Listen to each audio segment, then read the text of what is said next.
Imagine the internet as a giant ocean. Most of us only play in the small, sunny area near the beach, where the water is shallow, fun, and open for everyone to see. This part is called the surface web. It's the websites you use every day. Google searches, YouTube videos, blogs, news articles, and online shops. Think of it like the front yard of a house, open and visible to the whole neighborhood. But here's the twist. This surface web is only about 5% of the entire internet. So what about the other 95%? That's the deep web. Now don't let the name fool you. It's not scary. The deep web is simply everything online that's private or hidden behind a password. Your email inbox, your online banking, private messages on social media, company files, academic research, even your streaming accounts. All of this lives in the deep web. You use it every single day without realizing it. It's like all the locked houses, offices, and clubs in our internet city. You can't just walk in.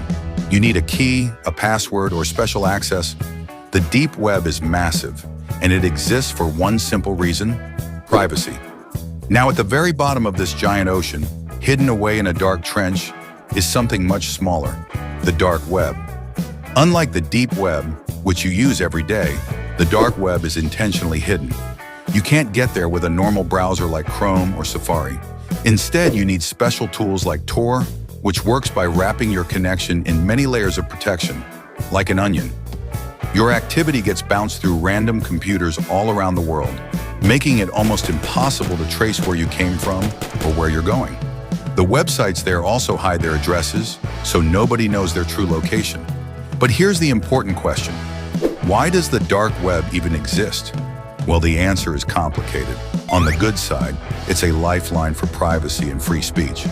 In countries with strict governments, people use the dark web to speak out, share news, and communicate safely without fear of being arrested.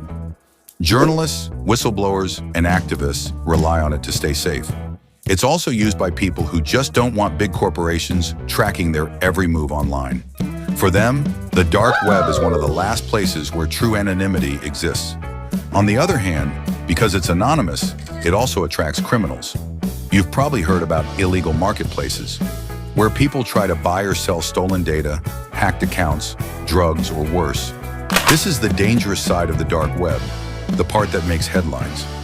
Law enforcement agencies do fight to shut these places down, but when one disappears, another often shows up. And then there's the weird and random side.